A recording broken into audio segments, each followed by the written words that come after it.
The funding for this video is provided by the amazing members of our Patreon. Also contributions from viewers like you. Thank you. Yeah, I started from PBS Kids. What you gonna do? Fight me? Anyway, roll the video. I listen to Anna Patsu's cover of Hellfire every day at this point. When I'm driving, when I'm going off for a run, packing orders from my online store, working on videos, doing homework, everything. And the more I listen to it, I'm reminded that I really, really love this movie. That being The Hunchback of Notre Dame. The Hunchback of Notre Dame is one of those Disney movies that I love more and more as I get older. With Disney movies, oftentimes when I get older, I find myself liking the movies less and less because I can see the flaws with them. As I don't like The Little Mermaid as much as I did as a teenager because Ariel's character frustrates me so much, but the movie just expects you to be okay with all of her bad decisions. And no, I don't hate Ariel at all. She's a child and she's still growing and learning. But she did not fucking learn. She was wrong as hell for half the movie, and then she gets what she wants in the end and barely suffers for any of the consequences of her actions. That being said, I'm gonna go still see the live action Little Mermaid with for Miss Halle Bailey. Alright? Now back to The Hunchback of Notre Dame. The reason I love this movie so much is because I noticed things about it as an adult versus when I did when I was a kid. As this movie did keep my attention as a child, it really just scared me, like with Perfect Blue. Perfect Blue, I watched it as a kid. It scared the shit out of me, and I didn't understand what the movie actually meant until I became an adult. The Hunchback of Notre Dame has so many layers to it, which is why I think it's one of Disney's best. Well, it would be if you take those annoying ass gargoyles out of it. For the sake of this, I'm just gonna pretend like those guys don't exist. The Hunchback of Notre Dame is a complex movie that deserves more love.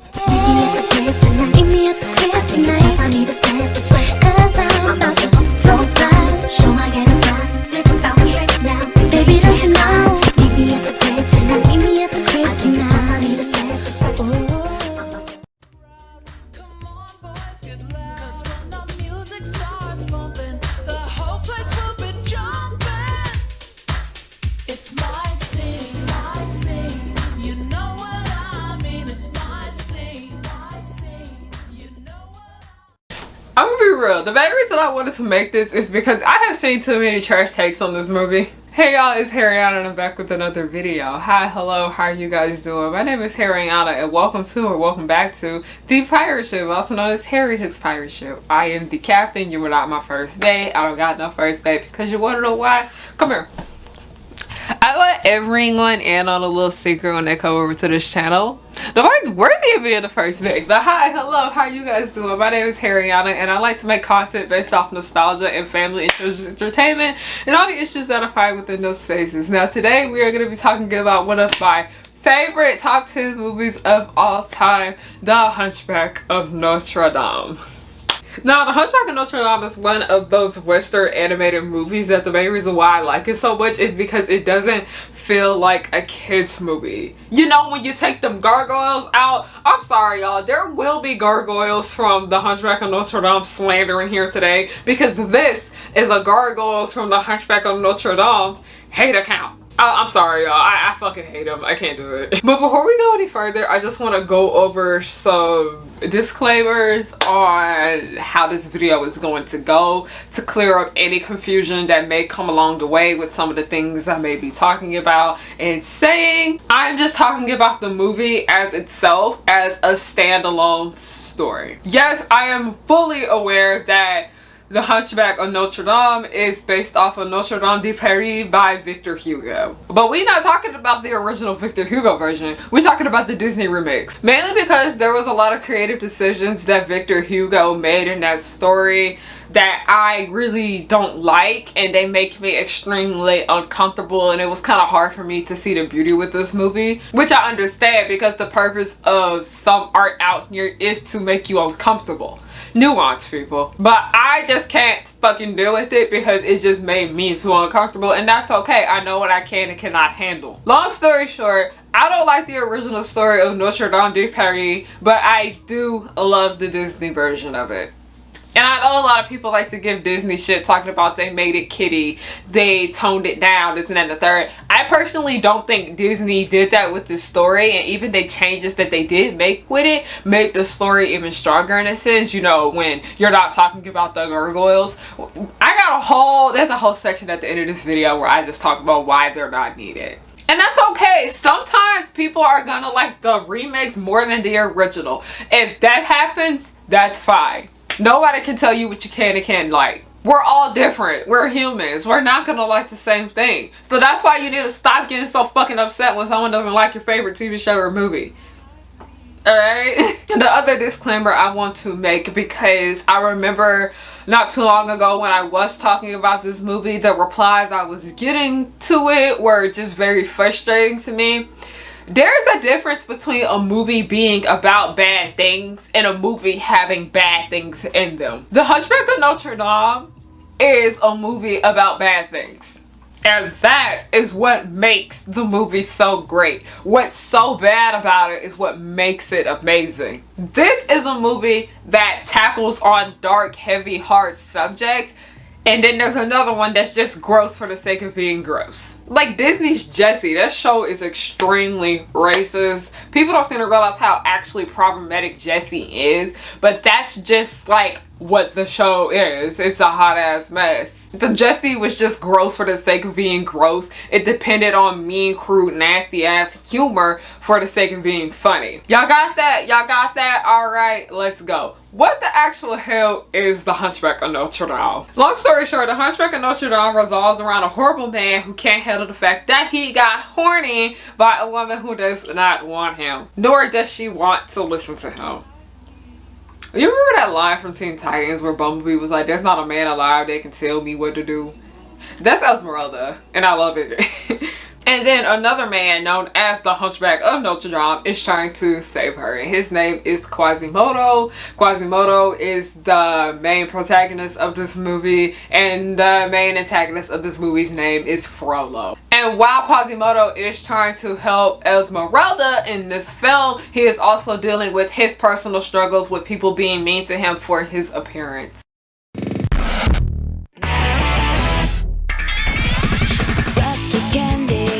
The first subject that I want to talk about with this movie is the subject of racism, because I never realized how much of race was an important factor into this movie until I got older, because when I was younger I didn't really understand that aspect of it, because I also didn't understand why Esmeralda had gotten in so much trouble with Frollo. But as time has went on, like I mentioned in the intro, I like it a lot more now because there's certain things I was able to pick up on it as the years have gone on. I personally think The Hunchback of Notre Dame is one of Disney's best when it has come to dealing with the subject of racism. They did it way better than The Princess and the Frog did, and this is a Princess and the Frog stan account that is saying that, and they did it better than That's So Raven did just as well. The Hunchback of Notre Dame, it was not afraid to show how ugly racism actually gets. Racism is one of the key factors in this movie that I always knew was there, but I couldn't exactly pinpoint why and what it was. Because when I was a kid and I watched this movie, I thought Esmeralda was just in trouble because she broke the rules and she disobeyed Frollo. Which, yes, that is correct. But when I became a teenager, I didn't realize that so much of the harassment that she faced had to do with the fact that she is a woman of color. She specifically is a Romani woman. If you say the G word in the comment section, the comment will get deleted. We are not doing that over here. One thing I noticed in particular though is because we see that there are other men of color in this movie just as well, but they aren't being treated nearly as bad as she was, and that's where misogyny comes into play with her character. Like, the men of color were still being treated bad, but it was a tad bit worse because Frollo was extremely misogynistic. Like, fuck, she was literally being called a slur for half the damn movie. When you look at Esmeralda, you see that she is a visibly woman of color. She has dark skin, she has dark hair. So much of the bad things that happened to her in this film had to do with her appearance. And she looks different than everyone else. I'm pretty sure Esmeralda may be one of the darkest Disney heroines I've seen. I think she and Tiana are about like on the same level of skin tone. But when we get to meet Esmeralda, we are introduced that, oh, she's a very sweet woman, she's a nice person, this is who we need to be rooting for. Like, she's a nice person, she likes to entertain, and she was extremely nice to Quasimodo when she first met him, as everyone else was being really nasty to him. It's his appearance, she was super duper sweet, very nice, but she did assume that he had a mask on. And also another reason why I think Esmeralda was so kind to him when she met him, because he also is a person of color just as well. Quasimodo may not be as dark as Esmeralda, and his features may not be as similar to hers as they are on him, but she's aware that he is a person of color. So when we meet Esmeralda's character, like in the first scene we see that she's with her goat, but then later on we see her have a good interaction with Quasimodo. We learn that this is the character side that we need to be on. Now for a while we see that Esmeralda is okay. There's nothing bad happening to her. We see that nothing bad happens to her until she stands up for Quasimodo. Now, we see this happen all the time in history, where white people enjoy people of color for the sake of their entertainment. They provide versus them as actual people. And with how so many white people like K-pop and anime, but they don't give a fuck about Stop Asian Hate.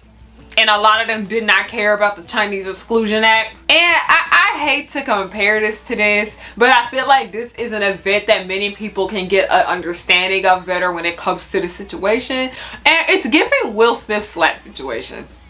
I know we are put past this, but this is the only kind of situation that I know that people would understand that I could compare this to. As we know, Chris Rock got knocked the fuck out by Will Smith at the Oscars. I don't care how you felt about that hit. It's not of my concern. That discourse has passed. But what I find particularly interesting about the situation is that we saw how quick so many white people were in Hollywood to turn on Will Smith for that little ruckus that he started. But before that, white people loved them some Will Smith. And it's also reminding me a bit of the Janet Jackson situation, where Justin Timberlake ripped her top off where she performed at the Super Bowl. And one thing that just pisses me off about this situation, because that this literally was not Janet's fault, but she was blamed for it. Because they were like, oh, your shirt shouldn't have been able to rip off like that. How did she know he was going to do that to her in the middle of the performance? If anything, that was sexual harassment. But anyway, she literally got blackballed from Hollywood for something that was completely out of her control. I'm telling you, you slip up a little bit with white people in Hollywood and they don't want shit to do with you. In the Hunchback of Notre Dame, we saw how the white people had no issue with Esmeralda. And before I know somebody is going to comment this, those people are white. Just because they do not live in America does not mean they are not white. French people are white people, y'all. Not all people who live in France are white, but white people live in France, y'all. They're still white. Just because they don't live in America. Y'all think white only applies to people in Canada and America? No, it doesn't. But anyway, we see that white people have no issue with Esmeralda until she saw that they were brutalizing Quasimodo for his looks. And part of the reason why she stood up for him was, one, because yeah, he looks different just like how she does.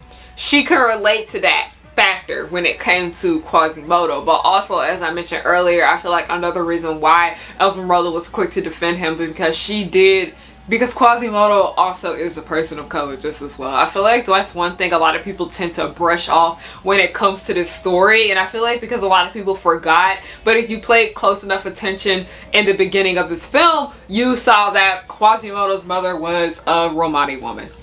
And that is part of why Frollo was so nasty to him. So much of the mean, nasty comments that Frollo would say towards Quasimodo did not have to do with just the fact that he had physical deformities, but it also had a fact to do with the fact that he was a person of color. Yeah, Frollo's actually a menace. How they don't make Disney villains like him no more. We are going to get to the ableism factor of this movie later on, but I just want to stick to the racism stuff because it's a lot and it's long. Now, one reason I love Esmeralda's character so much is because of how brave she is. Like, she knew that her being in a minority already put her in an uncomfortable position as one. I don't care what nobody say. It's a very unsettling feeling when you're a person of color, a visibly person of color, and you're in a room full of white people. all of us understand the feeling because we know there's somebody in there that don't like us simply for the way we look. It's hurtful, it's sad, it happens.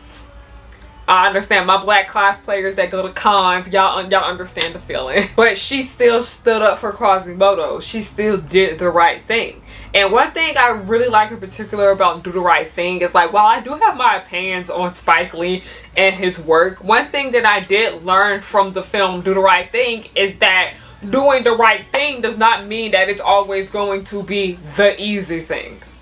And that's what Esmeralda did here in this movie. Also, one thing a lot of people fail to understand, which is why I talk about racism so much on this channel, is that people don't seem to understand how dangerous racism is. Like, y'all, I kid you not, at this job that I used to work at, a white man literally threatened to shoot me. Like, I'm not even joking, he did. And guess who apologized for him? He didn't even say sorry to me. His wife said sorry to me. What? Okay, I feel like now that I brought this up, I feel like I have to get context about the situation. But basically, I worked for this company, and it was my job to really trying not to. It was my job to, like, check people's tickets and things like that, and they assume I got this problem all the time when I worked out there, but a lot of people assumed that I didn't work with the company, and so much of that had to do with the fact that I am a visibly black woman. I never had this problem from other black people or other minorities just as well, but I did often have this issue when it came to the white people that were coming to this place. And that situation right there, I was just like, you thought it was okay to threaten to shoot a black girl that's literally like half your size? Like, what? I'm telling y'all, racism is terrifying. I was so ready to go home that day. I couldn't do it no more. In this movie, we do see that there are white people on Esmeralda's side as the rest of the people of color in Perry.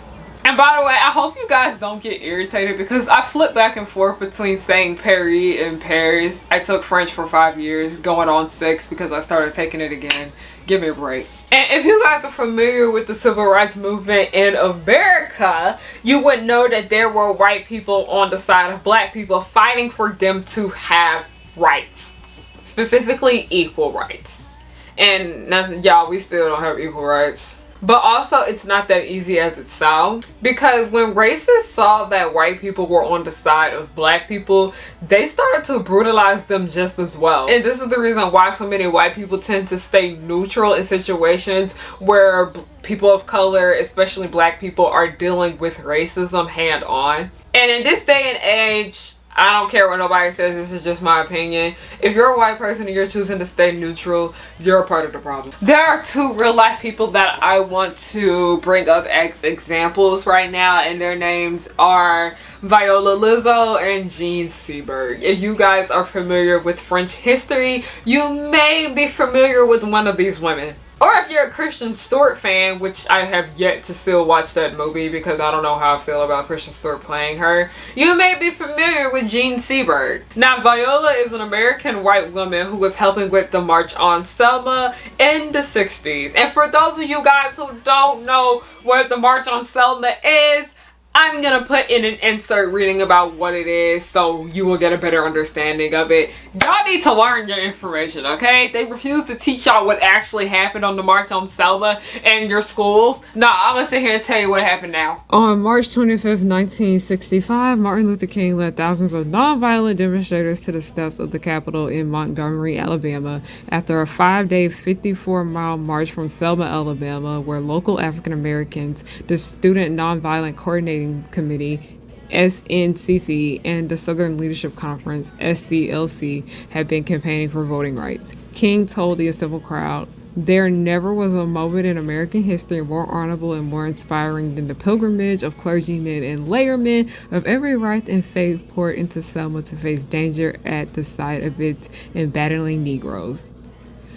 On January 2nd, 1965, King and the Southern Leadership Conference joined the Student Nonviolent Coordinating Committee, the Dallas County Voters League, and the other local African American activists in voting rights campaign in Selma, where, in spite of repeated registration attempts by local blacks, only 2% were the voting polls. The Southern Leadership Conference had chose to focus on efforts in Selma because of the anticipated that the notorious brutality of local law enforcement under Sheriff Jim Clark would attract national attention and pressure to President Lyndon B. Johnson and the Congress to enact national voting rights legislation. The campaign in Selma was nearby Marion, Alabama, progresses with mass arrests but little violence for the first month. That changed in February. However, when police attacks against the nonviolent demonstrators increased, the night of February 18th, Alabama state troopers joined the local police to break up an evening march on Marion, and ensuring police, a state trooper shot Jamie Lee Jackson, a 26-year-old church deacon from Marion, as he attempted to protect his mother from the trooper's nightstick. Jackson died 8 days later in the Selma hospital. Y'all wonder why black people don't like Lyndon B. Johnson? That's why. Viola was one of the white allies during the march on Selma, and she ended up getting K-worded by the KKK.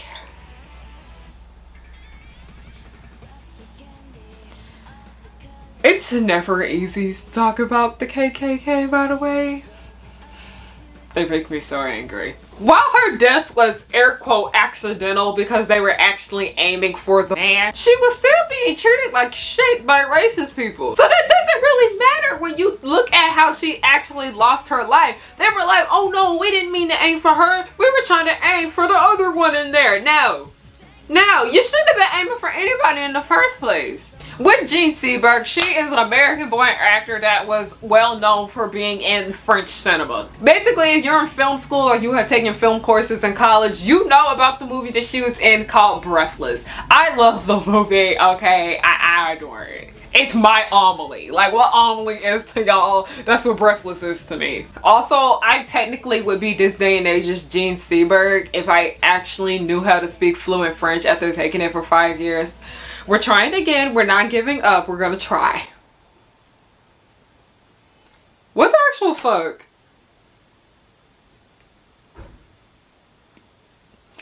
Y'all, the power went out. We may have to go finish this video in the car.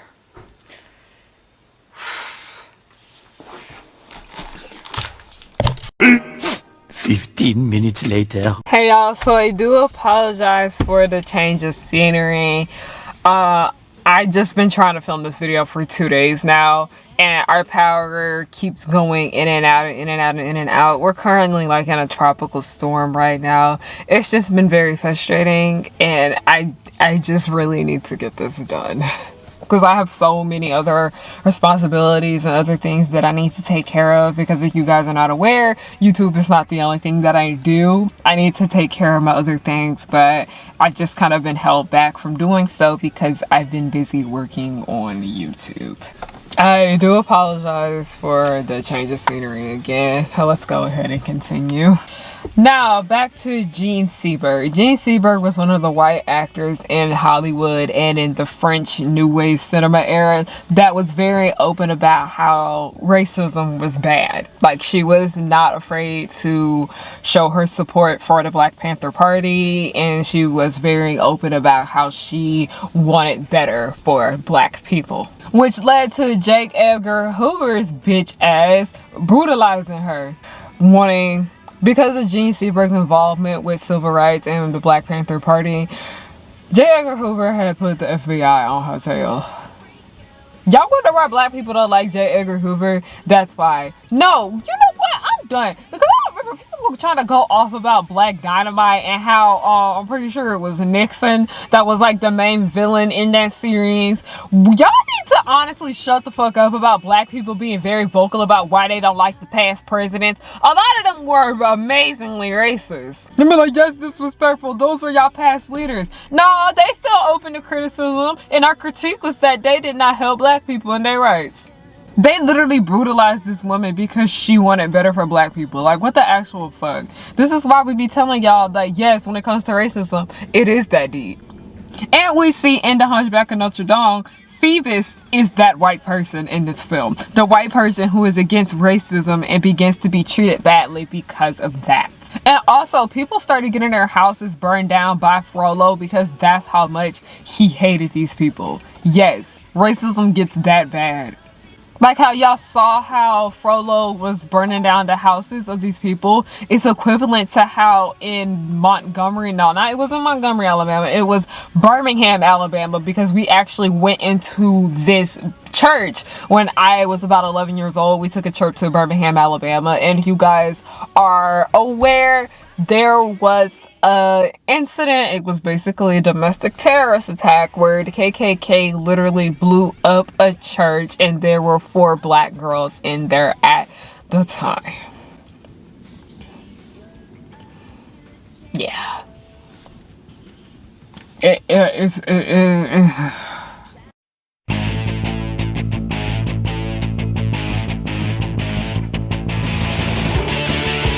Now we're on the subject of racism. It intertwines a lot with misogyny. Like, men of color do get it bad because, yes, they are not white, but then it's a certain kind of grossness that women of color have to experience because they have that misogyny entwined with that. Now, the subject of fetishization does come to mind with this movie, and if you guys want to get educated on the subject of fetishization, I have an entire video about it. It is called This Total Drama Relationship Makes Me Uncomfortable. I personally think it's one of my best. Please go check it out if you have not, or give it a little rewatch if you need a refresher memory. So, as we know, white people have proven time and time again that they do not see people of color as human. That being equal to them, oftentimes we see that they see people of color to be less than to them, or they fetishize them. In this movie, we got a sense of both, but we did get that sense of fetishization from Frollo towards Esmeralda. Because while Frollo was angry at Esmeralda for not listening to him, he was also very impressed by her beauty. Because we see in the earlier scenes in the movie that when she's dancing around, he was really enjoying her and enjoying watching her dance. But later on, he sniffed up on her and, oh, no, don't do that now. And the only way Frollo agreed to let her go is if she became his. Like, while he does not respect her for being a woman of color, he also wants to take control of her. Y'all, what is going on with this video? There's literally a cat. We don't have a cat. He's literally in front. And he's like, why is he on my bike? What is he doing? As we said, he does not respect her as a woman of color, but we do see that he wants to take control of her because he saw her as an object and not a woman. He didn't see her as a woman. He doesn't see women as people, by the way, but he didn't see her as a person like he was. Well, let me tell you, women don't owe you shit. They do not. Men often want to trap women until they feel like they can get what they want from them. And that one thing often the time being sex or sexual favors. You often hear stories of men not letting women going home after taking them out to dinner unless they sleep with them or come back to their place with them. And then they are being rude as fuck to women who make it clear that they do not want to fuck, that they do not want to go back to their place with them. Like, I remember one time it was this girl on Twitter, I'm pretty sure her name is like Jai Perlin. She made a post about like her going on a date with this guy, and she paid for like his gas and she paid for his food, and he didn't want to take her home because she didn't want to go back to his place with him. Now, if you want to see her talk about her story herself, simply because this is her story and not mine, I think you guys should hear it from her. I will have the link to her video down below about the entire situation. Like I said, listen to black women. That is her story to tell. Y'all should go listen to her. The one thing that kind of frustrates me though, like when we get on this subject of misogyny, is that there are women out here that are willing to do these things for you. Like, that's one thing a lot of men don't seem to get. You can find a woman out here, like, because a lot of women have a lot of internalized misogyny in them. You can find a woman out here willing to do what you want for you, straight up. Go to them. But no, one thing I've learned about niggas is that they like a challenge. One thing I've learned about men is that way many of them feel like they would like to have control and power over women instead of a woman being willing to do things for them and being straight up with them about what they want. Why do y'all think so many men are disrespectful to sex workers? Because sex workers, this is their job. They're willing to do sexual favors for you. But like I said, these men want a challenge.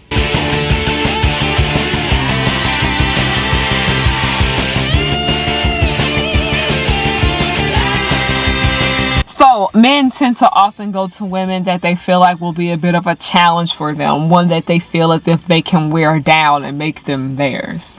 Frollo saw Esmeralda as a challenge for him, and that is why he wanted her so bad, as we saw in the Hellfire sequence. So gross. So gross. So gross. So gross. So gross. So gross. So gross. If you know the song I'm like throwing away referring to, comment down below.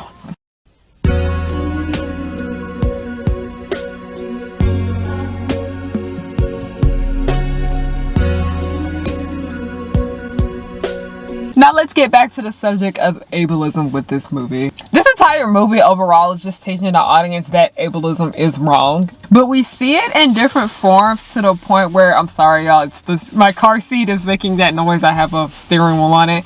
But we see that it is to the point where it is a bit heartbreaking and terrifying. Like in the opening scene of the movie, we see that Frollo is trying to K-word a baby Quasimodo. For two reasons. One, he is not white, and two, he sees that he has physical deformities. And the weird odd thing that I noticed about this movie in particular is that so much of it has to do with people being mean to Quasimodo simply because of the way he looks. He himself is ashamed of the way he looks because of what people have told him. Like, I can't stand when people feel the need to pick on someone for their appearance when it's completely out of their damn control. Like, he can't control the way he looks, and that's okay. That's not a reason to be nasty to him. People love to pick on people for the things that they cannot control about their appearance, and it's honestly very annoying. Like, as I mentioned, Quasimodo thinks the way he looks is a problem because Frollo bitch ass was constantly over here calling him ugly and telling them that he needs to be aware that he's ugly. Like, that is so mean. Like, there's an entire song where he's telling him, you're ugly and you need to know that. I'm telling y'all, they don't make Disney villains like this no more. I bet you that if no one told him that he was ugly and made him feel low for the way he looks, he most likely wouldn't think he was ugly. He most likely would not have felt that way. And I can relate to this partly because I'm pretty sure y'all see it, because y'all always feel the need to comment on it every time I make a video. I have a big ass gap in my teeth. And my front teeth, I'm buck tooth just as well. And guess what? I'm not ashamed of it. This is me. I've always looked like this. This is the part of myself that I've always loved, and I never wanted to change it. Until people started to pick on me about it. So when I was getting really frustrated and fed up with getting bullied for my gap teeth, I sat myself down and I was like, I think I want to look into getting braces, but then also couldn't afford to get braces at the time period. So I literally sat and asked myself a question. Do you hate this thing about yourself, or do you hate the fact that people are being mean to you about it? And I answered, I don't like getting mean comments about having gap teeth, but this is something about myself that I do like. Y'all saw how I didn't think anything of having gap teeth until people started being mean to me about it. And this is something that I like about myself. This is something that I don't have a problem with, but because other people see it as ugly, they feel the need to let me know that they think it's ugly, and in order to fit into society's beauty standards, that I need to change it. That's literally what happened with Quasimodo. There's nothing wrong with the way he looked. He was born that way. That's just how he came out looking. You shouldn't be mean to someone for their appearance, especially when it's something that they cannot control. Now, back to Quasimodo. we need to make a note about Esmeralda's interactions with him. When you love a fictional character, you call them out for everything, as I have been speaking very highly of her this entire video. Now, we see that within this movie, we see that the two are bonding and they have a really nice friendship. And we see that Quasimodo is heartbroken when we find out that Esmeralda is romantically involved with Phoebus. And one interesting thing in particular about this movie is that we find out that they're romantically involved at the same time as Quasimodo did. Now, Esmeralda spent more time with Quasimodo than she did Phoebus, and she bonded a lot more with Quasimodo than she did Phoebus. Why didn't she have these romantic feelings towards Quasimodo when he did all this stuff for her? Let's be real. Part of the reason why Esmeralda did not have romantic feelings towards Quasimodo had to do with his appearance. It's the truth, and it is what it is. For so many, it doesn't matter how great someone is for you. If they don't look a certain way, they're not going to want to date them. We've seen this happen numerous times. And it's not just with people with disabilities. This also happens with darker skinned people, fat people, people that have trouble with acne, the whole nine. Like, I remember I found out over the years that there'll be a lot of non-black men that will become romantically involved with black women, but because they are ashamed of the fact that they are in love with the black woman, they would not date them. It's actually awful. Now, one reason I prefer the Disney version of the Hunchback of Notre Dame over the Victor Hugo Notre Dame de Paris is because we see that I love a good happy ending, okay? I understand not everything is gonna have a super duper happy ending. We see that Frollo did get what he deserved and that the good people were able to live. Frollo does suffer for the consequences of his actions for what he done to not just Quasimodo, Esmeralda, but also the allies who were just there trying to help. He is indeed an awful ass person, and Disney don't make him like this no more. People be saying that the people be doing too much when they keep complaining about how Disney villains don't feel bad anymore and they don't feel like villains for the most part. But if you go back and look at the Disney villains from the Disney Renaissance from the 90s, and then I'd say you have a few villains here and there in the later movies after the Renaissance, like I say, The Princess and the Frog, Mulan, and Tarzan. Was Tarzan part of the Disney Renaissance? I don't know. But in those movies, those villains actually felt like villains. I'll even throw Mother Gothel bitch ass in here too. She actually was evil. Disney don't make Disney villains like this no more. They don't make them mean, nasty, straight up unlikable. Frollo is the perfect villain. Yes, we enjoy watching Frollo because he is bad guy Chun-Li to the core. Disney was not afraid to hold back with his character. They made him physically unattractive. They made him disgusting. They made him rude, nasty, very mean. We saw him do the most awful acts, the most dangerous, heinous things. He's a perfect villain. I throw Frollo up there with Maleficent and Ursula and Cruella de Vil. Nowadays, with Disney movies, the villains don't hit the same because they aren't straight up with them anymore. I'm gonna tell you, in Wreck-It Ralph, King Candy, Turbo, that would have been better if y'all always let us know that was Turbo from the beginning, because we thought Turbo was an extremely nasty person, and it was kind of frustrating because I actually really liked this twist when I was younger, but now that I'm older, I started to see a numerous flaw when it comes to Disney creating bad guys in their movies now, is that they wanted us, like, yeah, we didn't really like King Candy, all that for the most part, but they didn't want to come out and tell us exactly how bad he was. No, let us know that that man is a fucking menace to society. Like, no, I want to know that they are bad guy Chun-Li from the jump. When we say we want real bad Disney villains again, we want niggas like Frollo. Straight up terrible from the get-go. Now, you see all the dark shit in this movie? You see it. I talked about a lot of it. Why did these guys right here, why did they feel like a Saturday Night Live skit? These guys would have worked so much better in another Disney movie. They would have been fine in Beauty and the Beast because of the atmosphere of Beauty and the Beast. Inanimate objects talk and sing and dance. because that's the nature of the film, where magic is a factor of it. Here at the Hunchback of Notre Dame, this movie is big on realism. Magic does not exist with the exception of the scenes with the gargoyles, and like I said, it feels very out of place because the magic has nothing to do with anything else for the movie. Magic has nothing to do with the plot. Like, y'all, I kid you not. They was over here raw dogging it in that scene where they were jumping from building to building. It wasn't no magic enhancing that shit. They was straight up doing that. But because the gargoyles in this film felt so out of place, many people, including myself, fucking hated them. They were annoying. Their songs suck. Their scenes contribute very little to nothing to the overall movie. We know that they're just there in the movie for the sake of it being so dark and to lighten it up and to sell merchandise and whatnot. But honestly, I personally don't think it was worth it, because every time someone talks about what doesn't work in this movie, they are brought up. Hunchback of Notre Dame is proof that Disney can go there with their works, but they just choose not to. Like, over the years, we have been seeing it more and more. Like how in Amphibia, we saw how Marcy literally got stabbed. If you ain't seen Amphibia at this point, bye. But Marcy had got stabbed, but then also in this scene, I saw a lot of people were complaining about, we were like, we saw no kind of blood or anything with that. Which is also very harmful to the audience, because when they see that if somebody in real life actually does get stabbed or someone gets cut or whatnot, they're gonna be like, why do I see red water? What is that? It's gonna be like that Pibby scene.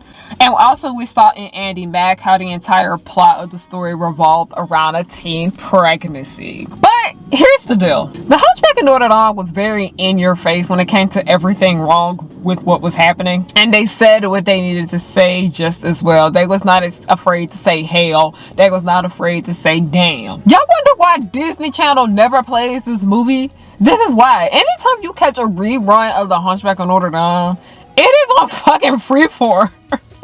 Disney, you can say what's going on in these scenes. Like with Andi Mack, they didn't want to come out directly and say that Bex got pregnant with Andy when she was a teenager. They let the audience figure it out for themselves, because they made it clear that Bex was fairly young and why she wasn't in Andy's life all that much.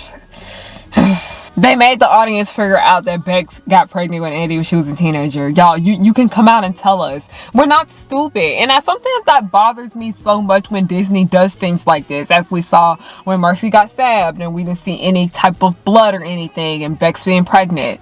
It kind of feels like they're talking down to their audience, and they're talking to them like they're stupid, like they're not going to understand it. Because even with Turning Red, and you know how it has to do a lot with censorship and whatnot. With Turning Red, when we thought May was getting her period, when her mother thought she was getting her period, she didn't directly come out and say period. Like, they just showed us the pads, the tampons, the Advil, the ibuprofen. Like, they just showed us, oh, these are the things that people use when they are having cycles. And I said people because women are not the only people that have periods. Get over it. It's the truth. TERFs be gone. Like, also, I want to bring up and Break Hero 6 because we all know that Tadashi was K-worded in a fire. We literally saw Tadashi walk in the building and it get blowed up. Why later on in the movie, when Hero is screaming and yelling about his brother being dead, he's like, he's gone. And I'm like, you can say dead. He's dead. Tadashi's dead. Dead is not a cuss word. Dead is not a cuss word. People fucking die. I feel like so much of this has to do with, because when The Hunchback of Notre Dame came out, Disney was in hot water from a lot of parents. Okay? And ever since then, I've never seen Disney kind of go all the way out of their way to prove that, yes, this is how the world is. The world can get really dark. People can be awful. Because it's frustrating, because after you watch The Hunchback of Notre Dame and you saw how far they can go, like I said, The Hunchback of Notre Dame doesn't feel like a kid movie. It just feels like an animated film. It doesn't feel like a movie that's directly for children. You know, when you take out the gargoyles and shit. This feels like an adult animated movie, something that I would find from anime, because a lot of anime films, just because they are animated does not mean that they are intended for children. They are intended for older audiences or people of all ages. When I go and watch Disney movies later on after The Hunchback of Notre Dame, I noticed that they held back so much with what they wanted to do. Because I remember one thing in particular when it came to the subject of Lilo and Stitch. I don't think they ever explicitly said that Lilo and Nani's parents died. I don't think they ever explicitly came out and said that. They wanted the audience to just sit there and figure it out for themselves. And that's something that's very frustrating and also very confusing, because there are children whose parents died. There are people whose parents died. Fuck, my mom fucking died, okay? It happens. People lose their parents. How are children, like, I'm gonna be real. When I was a kid, I didn't understand why Lilo was being taken care of by her older sister. I didn't catch on to the fact that their parents were dead. I just thought that their parents didn't live with them and she just had custody of her.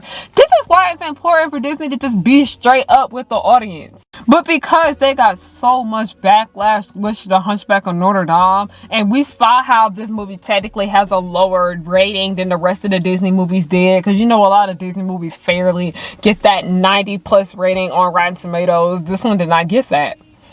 I feel like Disney is afraid to take this risk anymore when it comes to their series, because nowadays when you actually sit and watch so many Disney projects, and we think that they are very progressive, and yes they are, it's just getting kind of annoying, and it's just getting very frustrating how they won't explicitly come out and say and do these things. Like in the Proud Family, Louder and Prouder, I love the Proud Family, Louder and Prouder, okay? It's one of my favorite things that has come out this year. Why were they so afraid to just come out and say that Maya and KJ's dads are gay? Like, what was so hard about saying that? But they keep having to dance around these censors in order to get away with doing these things. And it's very harmful and hurtful, because they don't seem to understand that if you just don't come out and explicitly say what happened, it leads to confusion. It's just kind of frustrating, because every time I watch a Disney movie, they be like, Mom is gone, she's not with us anymore. Y'all, it's not afraid to say, it's not a bad thing to say that someone's died. Disney, as we mentioned before, they have sister companies. Like, you know, they have ABC, and then they have Freeform, and then, you know, they have Marvel. They have everything that does fit under the Disney umbrella. But the thing that makes them a lot of money and a lot of its revenue has to do with its family-friendly content. And they feel like if they can get that targeted audience to appeal to people of all ages, that will be able to sell them the most money. But them trying to be extremely family friendly, this is just my opinion, I'm just speaking for me, it really is holding back with a lot of their works. And I noticed Disney, this is really hurting a lot of their properties too, because within those Descendants movies, they wouldn't explicitly say anything about what happened to those other kids' parents, because as we know, E.B. Carlos and Jay, we never found out about what their second parent was and what was going on with them. They just let it know, oh, they just have one parent. Okay, we know that people have kids out of wedlock. Why won't you say anything about that? We know kids have divorced parents. What's going on? Like, why y'all didn't want to come out and actually make it clear what happened to their other parents? And it was annoying, because in the book series too, while the Isle of the Lost books were very dark, and they did use a lot of the language that was used in the Hunchback of Notre Dame, it was very annoying on that aspect, because they just wanted you to go on and believe that, oh, they didn't have another parent, this didn't happen, this and that and the third. Like, they just kept dancing around that shit. And Miraculous Ladybug has this problem just as well. Even though it's not technically a Disney show, Disney has the license to air it here in America for syndication. And it's not just like the Hunchback of Notre Dame, I know, that has this problem. It's just a problem with just family entertainment in general. And I personally don't think the Hunchback of Notre Dame should have been labeled as a kid movie or a family movie, because the story, Notre Dame de Paris, it's not. It is not a kid story. But because it was such a popular thing, Disney wanted to capitalize on that, and it ended up holding them back and hurting their story in the long run. Because while The Hunchback of Notre Dame is an amazing movie, it's not the best that it could be, because they put those fucking gargoyles in there. Disney tried to make everything family friendly under their umbrella is proof that it's holding back their company. They're not being able to tell the stories that they truly do want to tell. Disney, y'all can go ahead and make an animated movie for adults, but because Disney is so known for making animated movies that are available for people of all ages, they feel as if they can't do that. Them gargoyles is proof. I love The Hunchback of Notre Dame. I keep saying Notre Dame. I know it's Notre Dame. I'm doing better, y'all.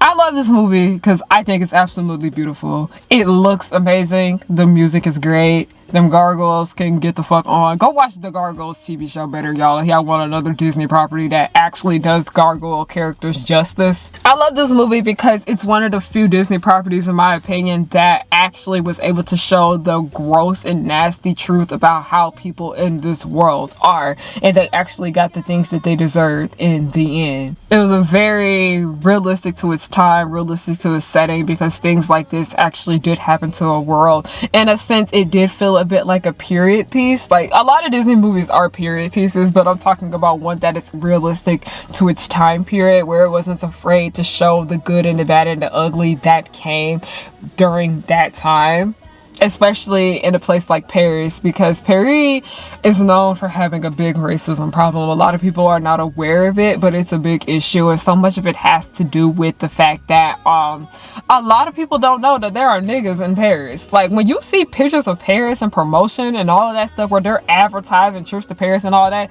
all you see is palm colored people. Like, all you see is white people. You do not see nobody my complexion. That's why so many people were shocked when they watched Miraculous Ladybug that there was black people there. I was like, yeah, there's niggas in Paris. But I love The Hunchback of Notre Dame. If you have never seen this movie, I do highly recommend it. The gargoyles may not annoy you as much as they annoyed me, but I don't know. Have you seen The Hunchback of Notre Dame? Have you not seen it since you watched it as a kid and was not aware of all of this crazy ass shit that happened in it? Leave a comment down below. I would really love to know. Thank you guys so much for watching this video. It was a struggle to get done because a bitch.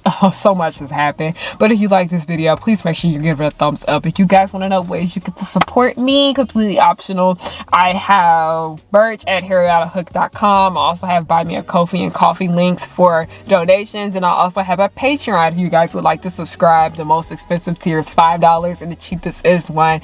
Any little bit helps with me being a content creator. I put in so much hard work. And thank you, just thank you guys so much for everybody that sees so much of what I do and all the hard work I do and all the time and dedication that I put into not just with my channel, but like just everything else that I do, especially with me being a college student and me freelancing on the side. It's not easy, but thank you guys so much for being able to see the hard work and dedication that I have, because it's not easy. And you guys want to know another way you can support me? I have a web show called The Progenies. We have a GoFundMe link going on right now. Link to it will be down below. We're trying to raise money to film more episodes. I funded the first about 9 episodes myself. The links to them will be down below if you guys would like to watch. Another thing you guys can support me on for free is just to watch The Progenies. Like I mentioned, link to it will be down below. And just follow me on everything at Harriyanna, H-A-R-I. My nose is itching, Y-A-N-N-A. Thank you guys so much for watching and have a good night.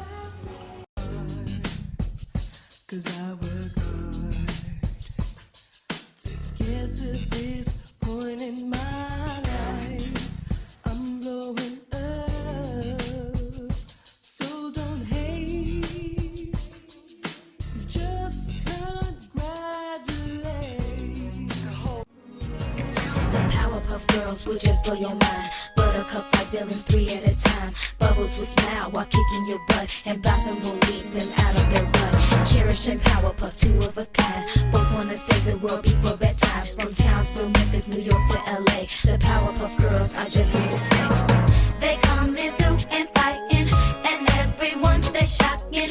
You know no one can stop them all because